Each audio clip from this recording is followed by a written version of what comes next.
What the hell is this smell? Oh. I know where it's coming from. A police officer, white, 25. Hey. That's right, you. This isn't a slum. The black man lifted his head, silent, motionless. Good morning, officer. Just having breakfast. Breakfast? The officer's nose wrinkled. You think you got money to eat here? Get out. He said calmly. I don't want to. I didn't ask. He grabbed him by the collar, yanked him from the table. Coffee spilled on the floor, food splattered. The whole diner held its breath. He didn't flinch, didn't scream, didn't even blink. But the officer had no idea who he'd just provoked, and no idea his actions could implicate his father. But before we get to that moment, let me take you back. 1 hour earlier, same Saturday morning, Byron Owens pulled his car into the parking lot of Holloway's home kitchen. A 10-year-old sedan, nothing fancy, no tinted windows, no driver. Just a man in a worn Morehouse College sweatshirt, jeans, and work boots, stepping out into the cool November air. 3 days ago, this man stood in a small room inside City Hall. A judge, his wife Lorraine, 2 council members. No cameras, no press. He raised his right hand, swore an oath, and became the first black mayor of Ashford County. Nobody knew yet. The public inauguration wasn't until Monday. Byron wanted one last quiet weekend before everything changed. One last morning where he could just be Byron. He crossed the gravel lot. His boots crunched against the stones. The mural on the side of the building caught the early light, a faded painting of 2 hands clasped together, black and white, peeling at the edges, but still holding on. It had been there longer than most people in town could remember. The bell above the door jingled when he walked in. The smell hit him first. Butter melting on a flat-top grill. Catfish frying in cornmeal. Coffee so strong you could taste it from the doorway. Motown drifting softly from a cracked speaker behind the counter. Smokey Robinson singing about tears of a clown. Holloway's home kitchen wasn't fancy. Cracked vinyl booths, faded checkered floor, a ceiling fan that wobbled with every rotation. But it was warm. It was safe. It had been here for 31 years, and for 31 years, this was the place where the black community of Ashford came to breathe.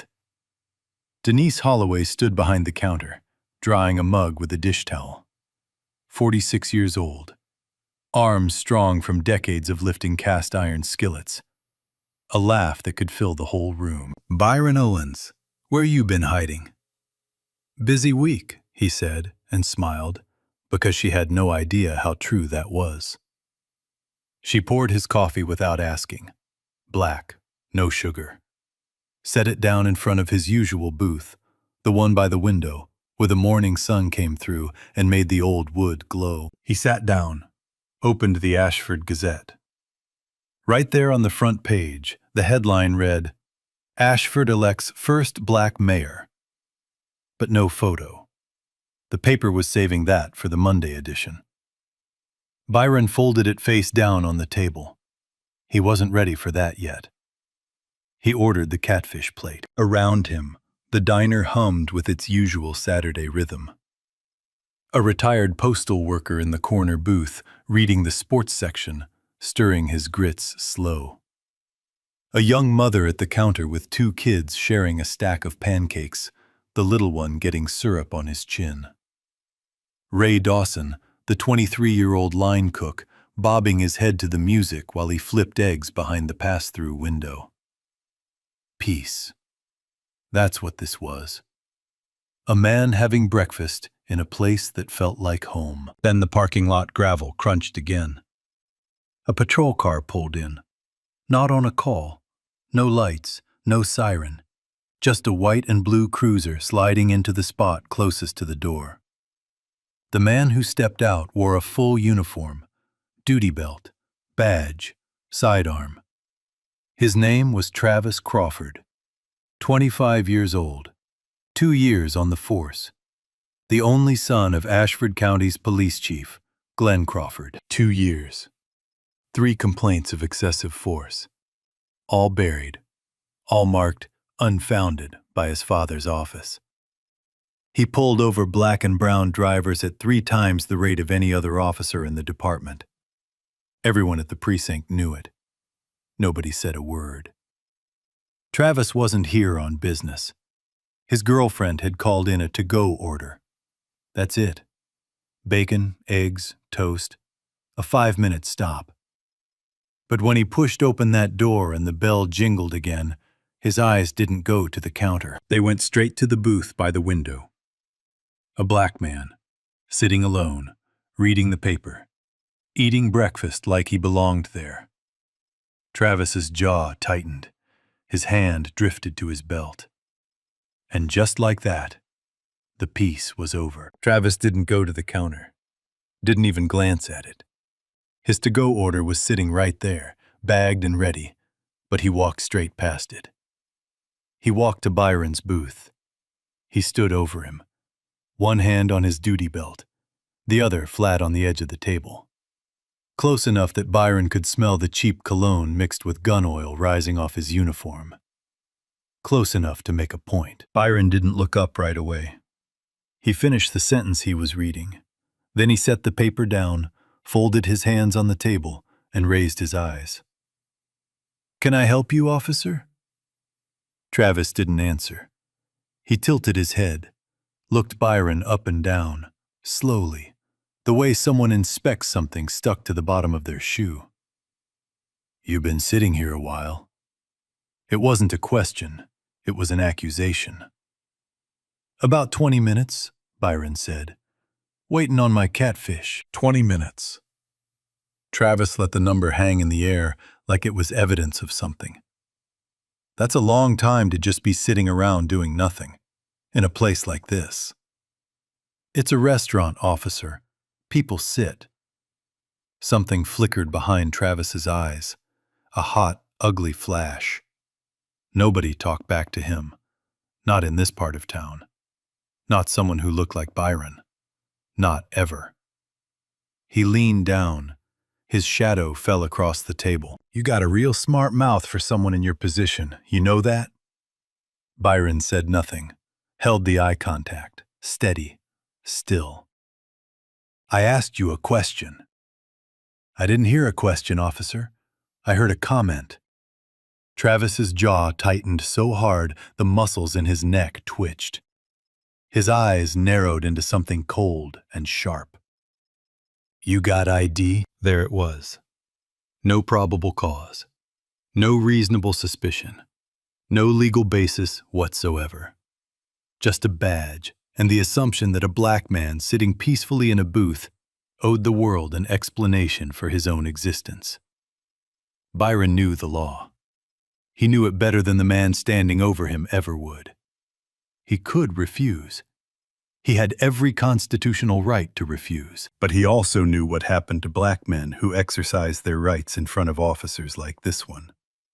He'd read the case files, sat through the depositions, attended the funerals. So he moved slowly, deliberately. He kept both hands visible on the table first, then reached one hand into his back pocket, slow, careful. No sudden movements. He pulled out his wallet, removed his driver's license.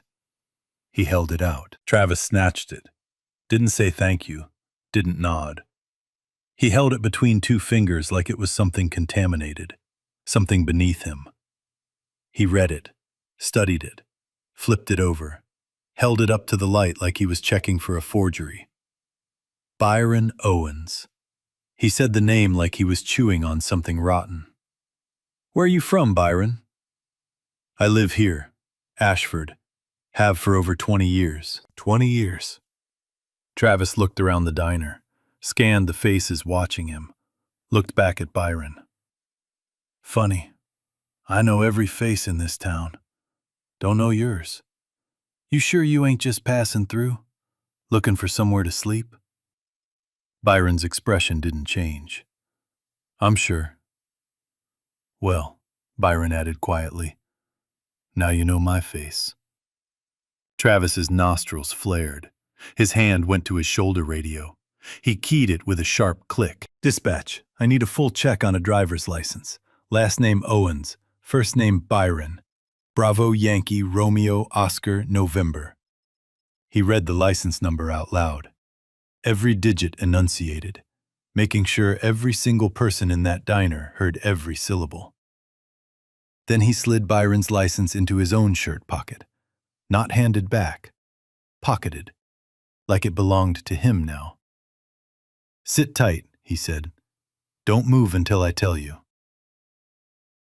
He said it the way you'd give a command to a dog. Sit, stay, don't even think about it. The diner went dead silent. Smokey Robinson was still drifting from the cracked speaker behind the counter.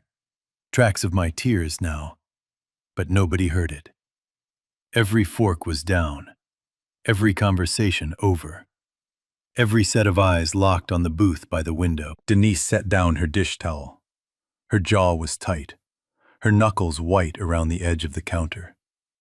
She had seen Travis do this before, to other people, in other places, but never here. Not once in 31 years.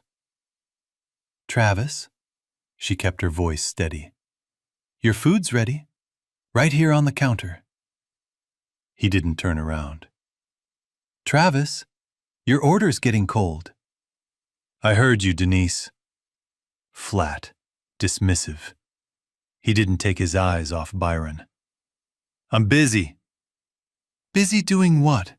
Harassing my customer? Travis turned his head just enough to glare at her. You want to say that again? Louder, maybe, so I can write it down? She didn't back down, but she didn't repeat it. The silence between them said enough. The retired postal worker in the corner slowly set his newspaper down. His hands trembled, not from fear, but from a deep, old anger.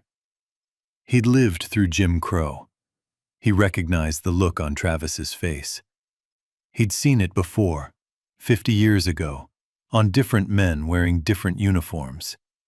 Same eyes, same sneer. The young mother at the counter pulled her two kids closer. The little one tugged her sleeve and whispered, Mama, why is the policeman being mean to that man? She kissed the top of his head. Shh, baby. But she didn't look away, and she didn't put her phone down. The radio crackled. Dispatch came back. Byron Owens. Clean record. No warrants. No priors. No flags of any kind. Vehicle registered in his name. A perfectly spotless citizen. A normal officer would have handed the ID back, maybe apologized, and walked away. Travis didn't. He paced. 2 steps left, 2 steps right. Boots squeaking on the floor. He was agitated, frustrated. He had wanted something, anything. A misdemeanor, a missed court date, an expired tag. Something to justify what he'd already done. There was nothing. Absolutely nothing. Then his eyes dropped to the floor beneath the booth. A small brown paper bag sitting under Byron's seat. Plain, ordinary, the kind you'd carry a book in. What's that? Personal belongings? What kind of personal belongings? A book, and a bottle of hot sauce Denise gave me last week. Travis crouched, stared at the bag like it might contain evidence of a serious crime. Mind if I take a look? Byron looked him dead in the eyes. I do mind.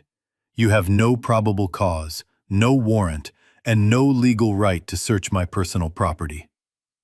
The words landed in the room like a slap across the face. Not loud, not aggressive, just precise. Legal. undeniable, and that's exactly what made Travis snap. His posture changed. Shoulders squared, chin dropped. He stepped forward, so close their faces were inches apart. So close, Byron could see the vein throbbing in Travis's temple, could feel the heat of his breath. Stand up. No. I said stand up. Now. Officer, I have done nothing wrong. Byron's voice didn't waver. Not a crack, not a tremor. I am a citizen eating breakfast. You have no probable cause to detain me, search me, or order me to stand. And I believe you know that. For 3 full seconds, nobody in that diner breathed.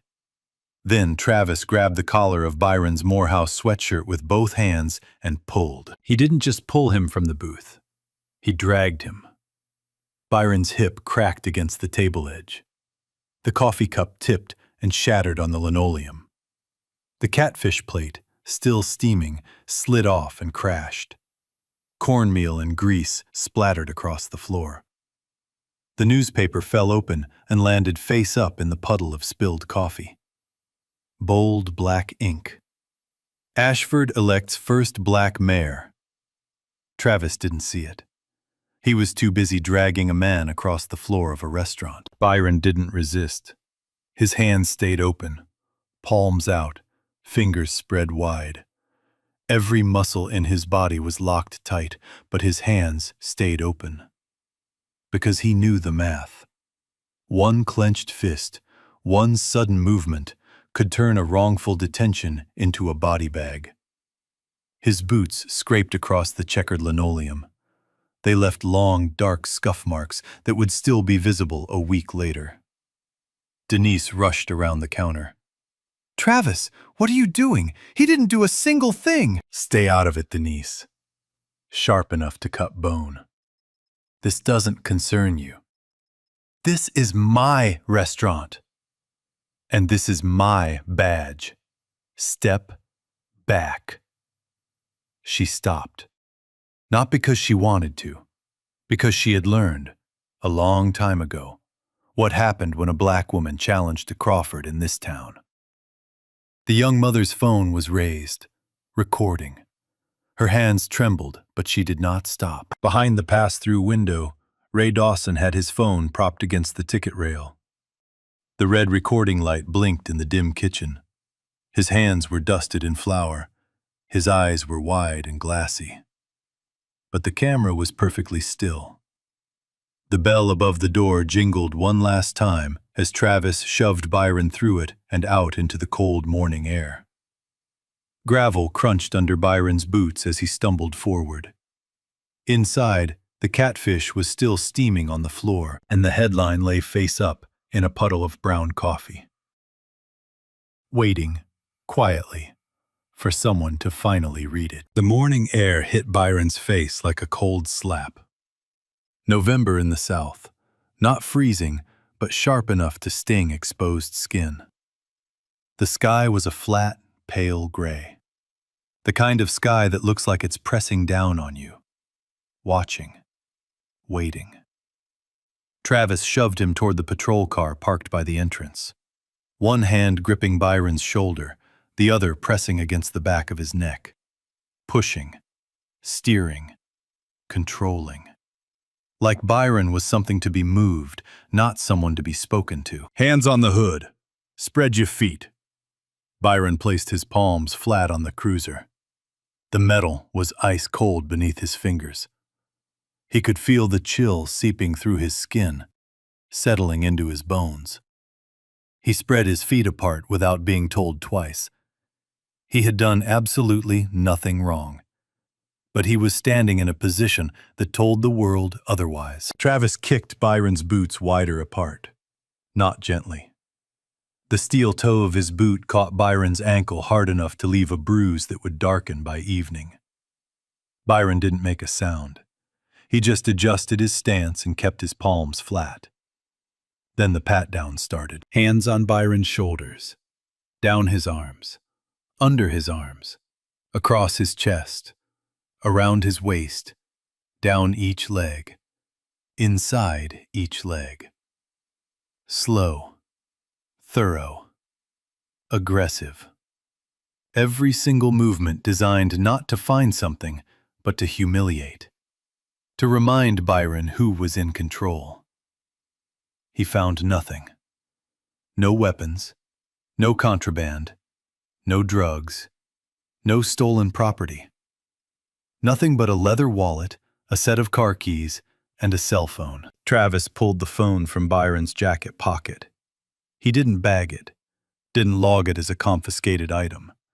He simply set it on the roof of the patrol car, just out of Byron's reach. A deliberate, calculated move. No phone meant no recording, no evidence, no proof of what was happening in this parking lot. "That's my property," Byron said. Calm, steady, not a tremor. "And this is my investigation," Travis shot back. "You'll get it back when I decide you get it back." Investigation. There was no investigation. There was a man eating breakfast and another man with a badge who didn't like the color of his skin. That's all this ever was. That was the whole case. Travis stepped back, hooked his thumbs into his duty belt, looked at Byron pressed flat against the hood like a trophy. Then he scanned the parking lot, the small crowd forming near the diner entrance. Denise standing in the doorway, arms crossed tight against her chest. The retired postal worker right behind her, fists clenched at his sides.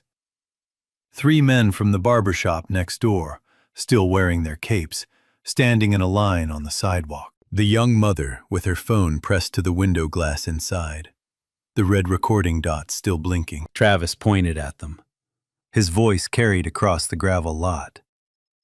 "Anybody recording out here is obstructing a police investigation. I see one more phone aimed at me, I'm confiscating it. And the person holding it is coming with me." Nobody put their phones away. But nobody stepped closer either.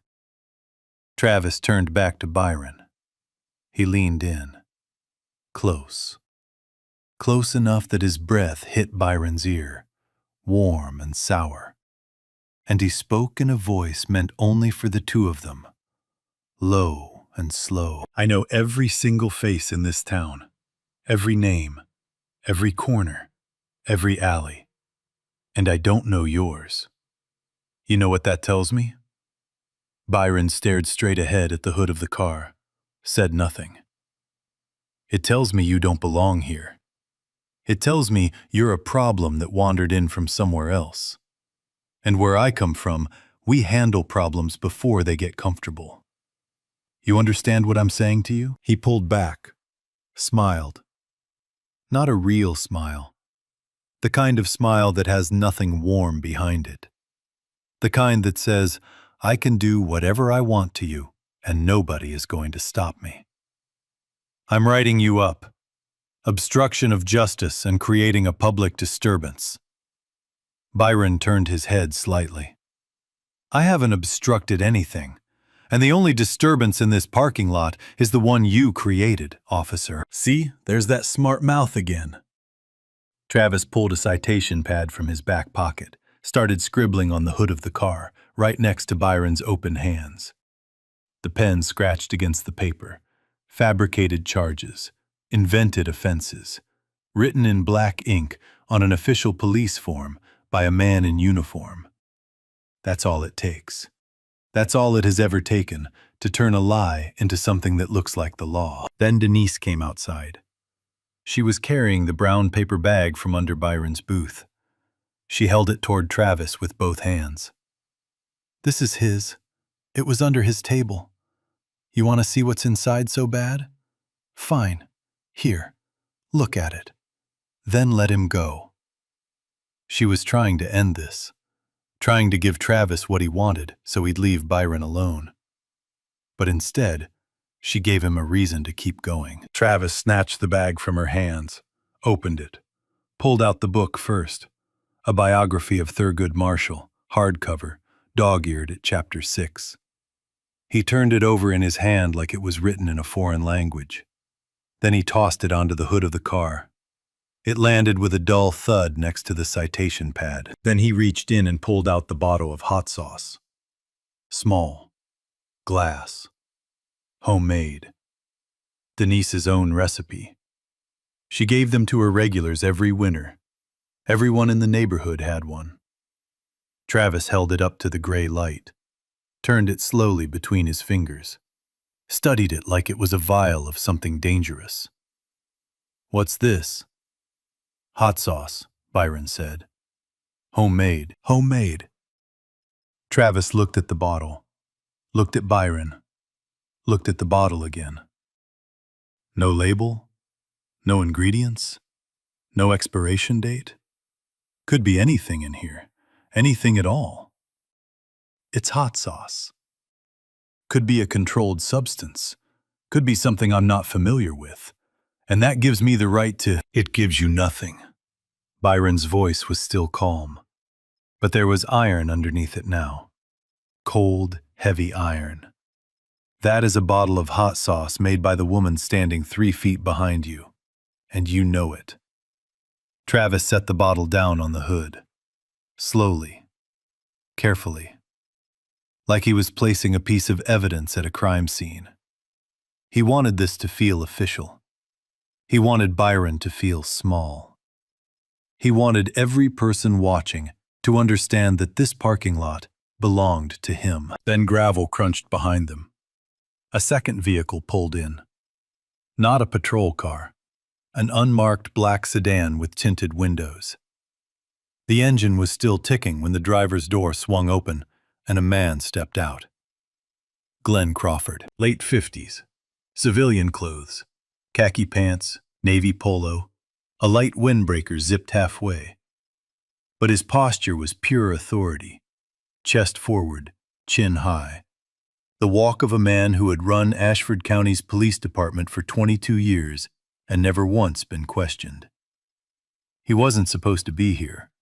He'd heard the dispatch chatter on his personal scanner, an old habit he'd never broken, and recognized his son's voice on the radio. So he drove over. He took in the scene with one long sweep. Byron spread against the hood, Travis holding a citation pad. A crowd by the door, phones raised. He didn't flinch, didn't hesitate. He walked straight to his son's side and stood shoulder to shoulder with him. "What do we have here?" "Got a guy giving me trouble inside the diner. No warrants came back, but he's combative. Refused a lawful search." Glenn turned to Byron, looked him up and down with the same cold eyes his son had. Same contempt, same disgust, same bloodline. "My son tells you to stand, you stand. He tells you to sit, you sit. That's how things work in this town. Has been for a long time. You understand me?" Byron looked at Glenn Crawford, held his gaze, said absolutely nothing. His silence filled the entire parking lot like smoke. Glenn turned to the crowd, raised his voice. "Show's over, people. Nothing to see. Go on home. Go on about your business." Nobody moved. Not one person. Glenn spotted the crumpled newspaper someone had carried outside. It lay on the gravel near the diner steps, stained, wrinkled, the headline still visible. "Ashford elects first black mayor." He picked it up. Glanced at it the way you'd glance at junk mail. No photo, no face to recognize. He crumpled it tighter and tossed it into the trash can by the entrance. He had just thrown away the only clue that could have saved his son's career. And his own. He turned back to Byron, put a hand on Travis's shoulder. Father and son. Badge and blood. Standing together over a man whose only crime was existing in the wrong skin on the wrong morning. "You're going to cooperate," Glenn said, "or this gets a whole lot worse for you. Trust me on that."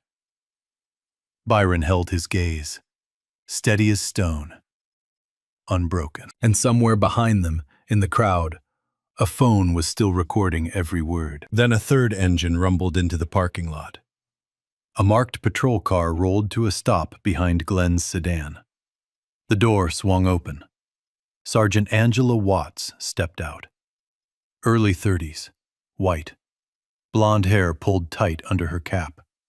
Uniform pressed sharp. Dispatched as backup for a routine pedestrian disturbance. What she saw was not routine. It was a scene she had witnessed too many times in this department, but never this exposed. Never with this many witnesses. A black man against the hood of a cruiser. 2 Crawfords standing over him. A crowd near the diner entrance. Phones raised. Watts walked forward, nodded at Glenn, at Travis. Then her eyes landed on the driver's license sitting on the hood next to the book and the hot sauce bottle. She picked it up, tilted it toward the gray light, read the name. Byron Owens. Something shifted behind her eyes.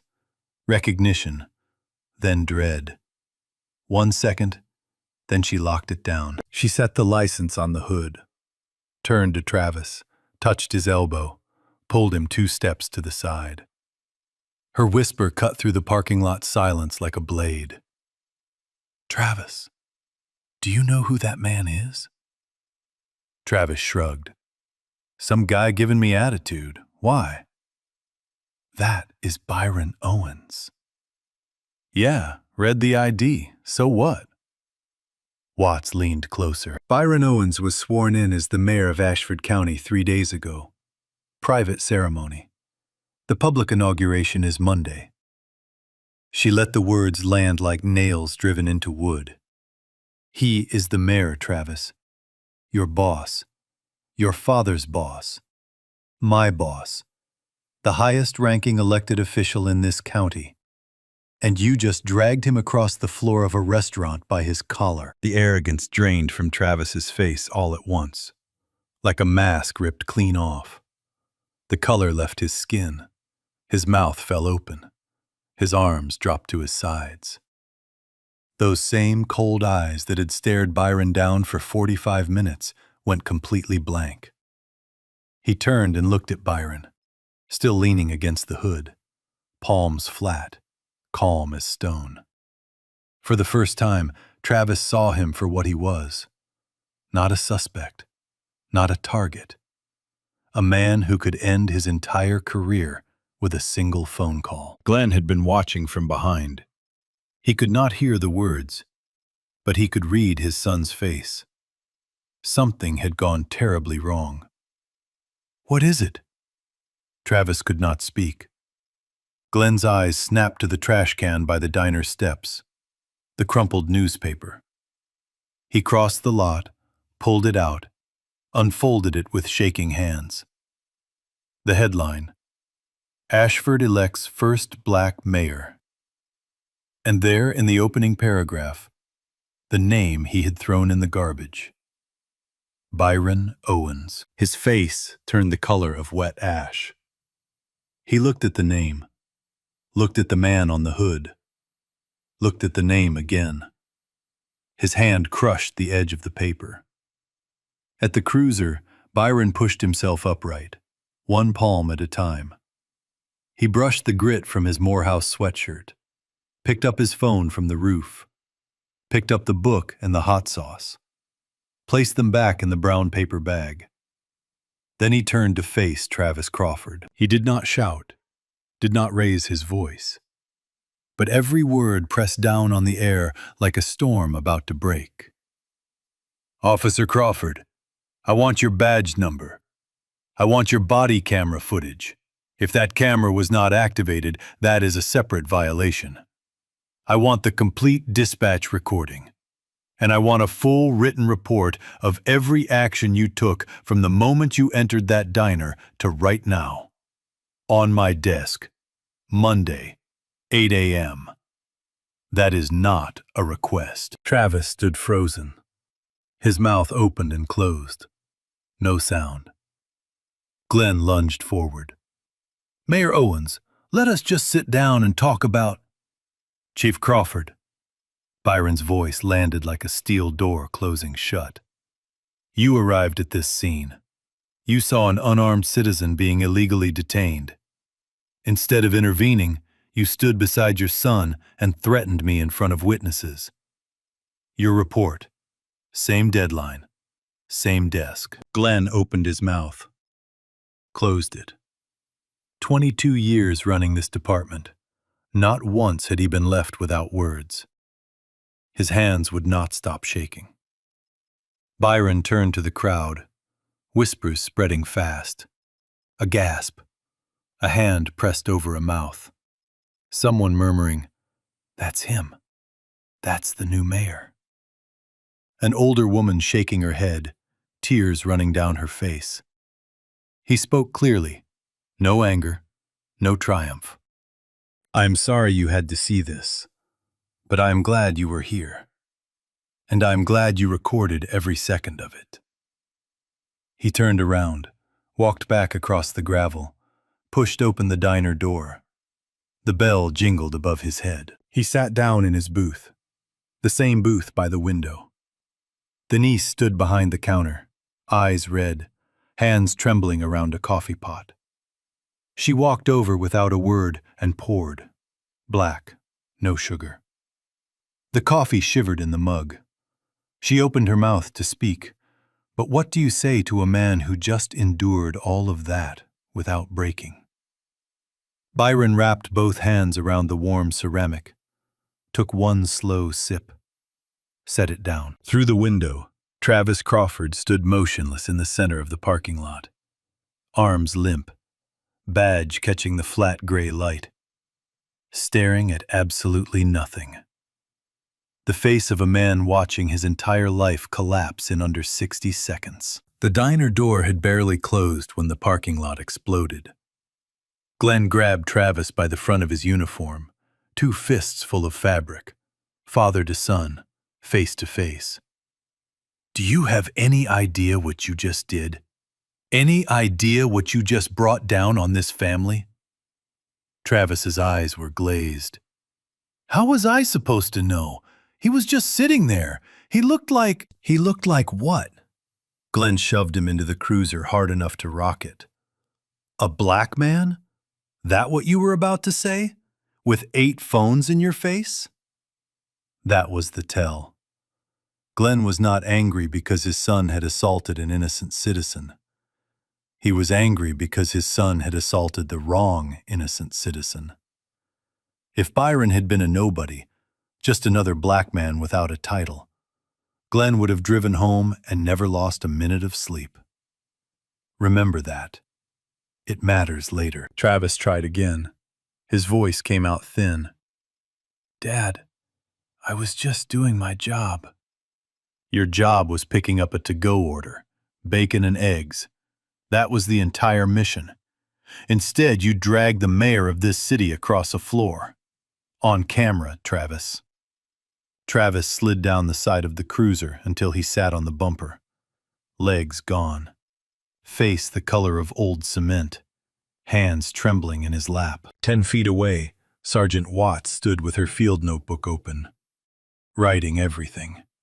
Time, location, officers present, actions observed. She called the watch commander before leaving the lot and filed her report by phone. The chain of command was officially in motion. And Glenn Crawford, for the first time in 22 years, could not stop it. Inside, Byron had not moved from his booth, coffee still warm. Denise stood behind the counter, arms wrapped tight around herself, watching the Crawfords come apart through the window. Then the bell jingled. Glenn walked in. Alone. He had straightened his windbreaker, smoothed his hair, put on the calm, steady face he wore to council meetings and press events. His eyes gave him away, darting, scanning, looking for some way to make this disappear. There was none. He stood at Byron's booth, clasped his hands. "Mayor Owens, I owe you a sincere apology. This was a terrible misunderstanding. My son is young. He had no idea who you were, and if he had known... Chief Crawford. Byron's voice did not rise. Your son did not assault me because he didn't know who I was. He assaulted me because of what I look like. Those are two very different things. And the fact that you only care about the first one tells me everything about how this department has been run. Glenn's composure crumbled like wet paper. There is no version of this that is a misunderstanding, Byron continued. There is a version where accountability happens, and a version where it doesn't. I know which one I'm choosing.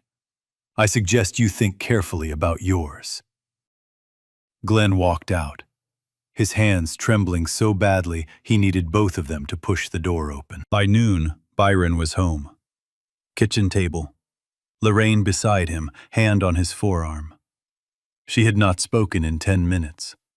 She did not need to. He picked up the phone and made 3 calls. First, the city attorney. An immediate internal affairs investigation into Travis Crawford and into every complaint of excessive force filed and buried over the past 2 years. Every single one. Second, Councilwoman Patricia Emerson. Police reform would be the first priority of his administration. Not the second, the first. Third, a contact at the State Attorney General's office. Independent oversight to prevent local interference. The AG agreed within the hour. By 5 p.m., Travis was placed on suspension without pay. Badge and weapon collected by Sergeant Watts at the precinct. She handed him the paperwork without a word. By 6 p.m., Glenn received a call from the city attorney. His retirement ceremony. Postponed indefinitely pending investigation. He hung up, sat in his living room, stared at the wall. The machine he had spent 22 years building to protect his son was now the machine that would bury them both. The videos hit the internet Sunday night. Ray Dawson uploaded his kitchen footage first. Shot through the pass-through window. Slightly shaky at the start, then steady as stone for the rest. Every word audible. Every frame clear. Travis grabbing Byron's collar. The coffee shattering. The drag across the floor. Glenn arriving and backing his son's play. All of it. The young mother's video went up an hour later. Different angle. Closer. You could see Byron's face the entire time. Calm. Composed. Hands open. Not once did he resist. Not once did he raise his voice. By Monday morning, both videos had been viewed over 4 million times.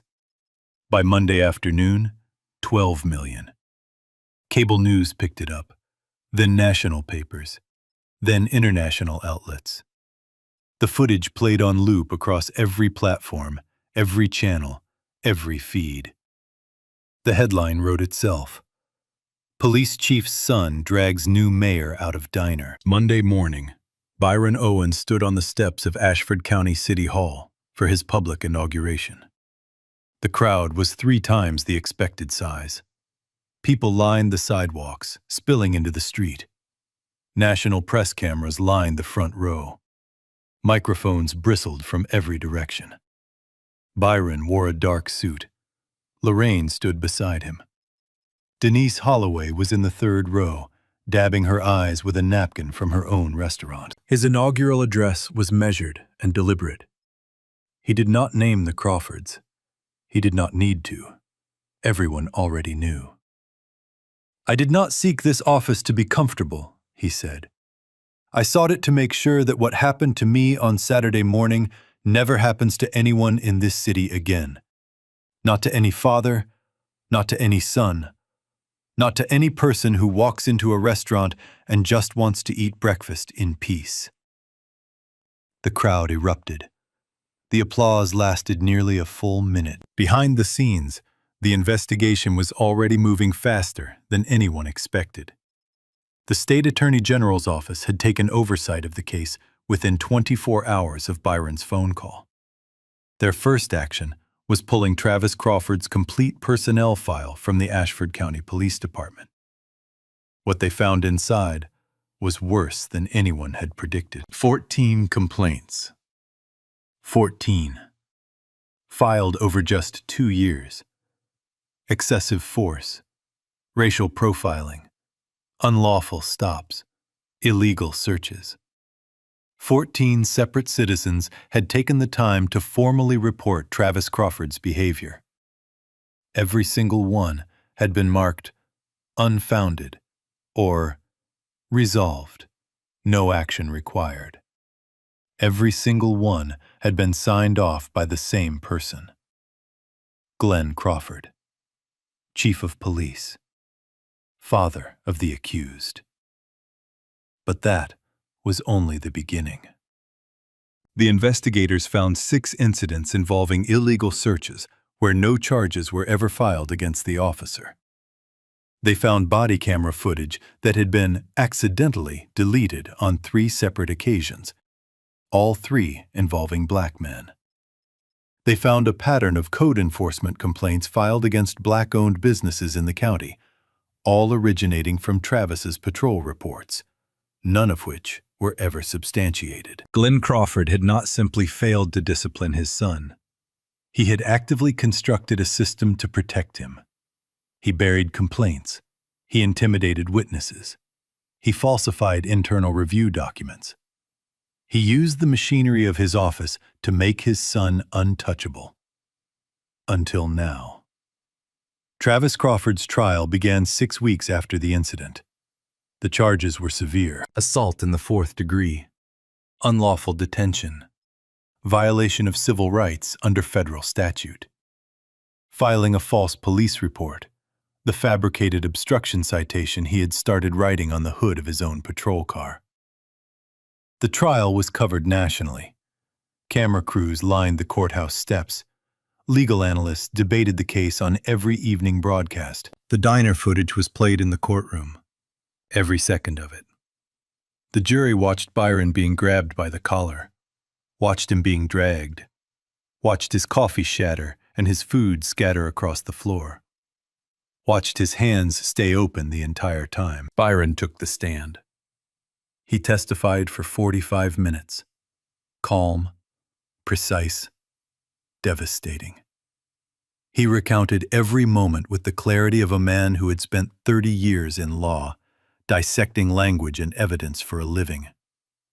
He described the smell of gun oil on Travis's uniform, the sound of the radio crackling, the feel of cold metal under his palms when he was pressed against the hood. Travis's defense attorney tried to argue that Travis had no way of knowing Byron was the mayor, as if assaulting an unknown black man eating breakfast was somehow less criminal than assaulting the mayor.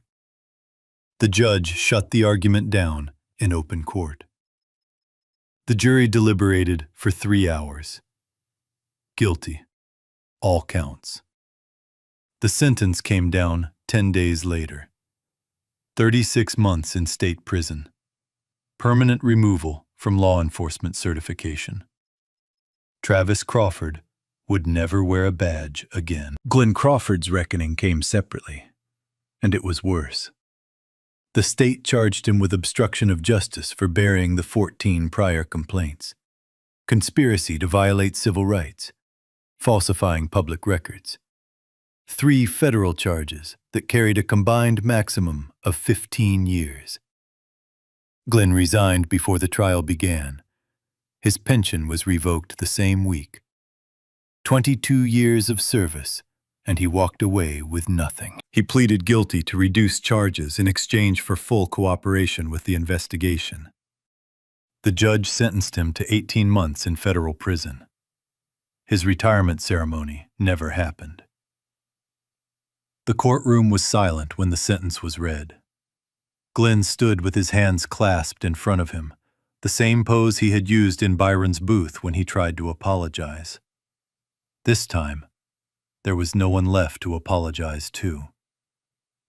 But Byron was not finished. 3 weeks after the trial ended, he signed an executive order creating the Ashford County Independent Civilian Oversight Board. the first in the county's history. 5 civilian members, full subpoena power, direct access to internal affairs files. He signed a second order mandating body camera activation for every officer on every shift. No exceptions. Automatic termination for any officer caught tampering with footage. The 14 buried complaints were officially reopened. 6 of the original complainants came forward again. Each received a formal written apology from the city and a financial settlement from the county. And Holloway's home kitchen became something more than a diner. Denise hung a framed photograph behind the counter, right next to the cash register. It showed Byron Owens sitting in his booth by the window, reading the newspaper, the morning light falling across the old wood table. The photo had been taken by the retired postal worker 2 weeks before everything happened. Just a man having breakfast, nothing more, nothing less. Below the frame, handwritten on a small card in Denise's careful script, were 4 words. He was just eating. So where are they now? Byron Owens is still the mayor of Ashford County. In his first year, violent crime dropped 12%. Complaints of racial profiling dropped over 60%. He built something no one in that city had seen before. A police department that actually answered to the people it served. Not perfect, not overnight, but real. He still drives the same 10-year-old sedan. Still wears the Morehouse sweatshirt on Saturdays. Every weekend, he walks into Holloway's home kitchen, sits in the booth by the window, and orders the catfish plate. Black coffee, no sugar. Some things do not need to change. Travis Crawford is serving his sentence in state prison. His appeals were denied twice. His law enforcement certification was permanently revoked. He will never carry a badge again. When he walks out, the world he built his identity around will no longer exist. His name is now a case study in what happens when power meets zero accountability. Glenn Crawford was released after 15 months. Moved out of Ashford the same week. Sold the house. No forwarding address. He has not held a public position since. 22 years of running a department like a personal kingdom, and the only thing left is a case file with his name on the wrong side. Sergeant Angela Watts was promoted to lieutenant. She leads the department's new community relations unit, a division that did not exist before Byron created it. When the oversight board needed a law enforcement liaison, Byron recommended her first. Denise Holloway's diner saw a wave of new customers after the story went national. People drove from 3 counties away just to sit in that booth. She used the extra revenue to start a scholarship fund named after Byron's late mother. The first recipient was a 17-year-old girl who wanted to study criminal justice. Denise handed her the check personally, behind the same counter where she once watched a man get dragged out for no reason at all. Ray Dawson, the line cook who propped his phone against the ticket rail and pressed record, saw his footage cited in a journalism ethics class at Columbia University. He enrolled in community college the following semester. He still works the Saturday morning shift at Holloway's. That is the part I need you to sit with. Justice did not find Byron because he got lucky. It found him because he knew his rights. Because he kept his composure when every instinct screamed at him to fight back. Because he refused, quietly, firmly, to be made invisible. But here is what keeps me up at night. He was the mayor. He had the title, the authority, the power to make phone calls that moved systems. And even with all of that, he still got dragged across a floor for eating breakfast while black. So what happens to the people who do not have that title? Who get treated the same way but have no platform, no power, and no cameras pointed in their direction? That is the real question. The system does not fix itself. People fix it. Witnesses who press record. Officers who tell the truth. Leaders who refuse to look away. One person at a time, one camera at a time, one refusal to stay silent at a time. So here is what I want to know. Really think before you answer. If Byron Owens had not been the mayor that day, if he had been just a regular man eating breakfast, no title, no authority, no power, no one watching, do you think the outcome would have been the same? Drop your answer in the comments. I want to hear what you think. And if this story hit you the way it hit me, if it made you feel something, hit that like button. Share it with someone who needs to hear it. And if you are not subscribed yet, now is the time.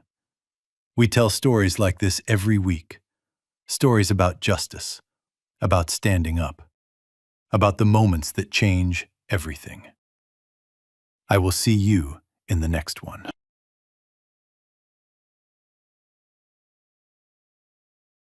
And that's the part that stays with me, because this story had a good ending, but only because of who that man happened to be, and that's the problem.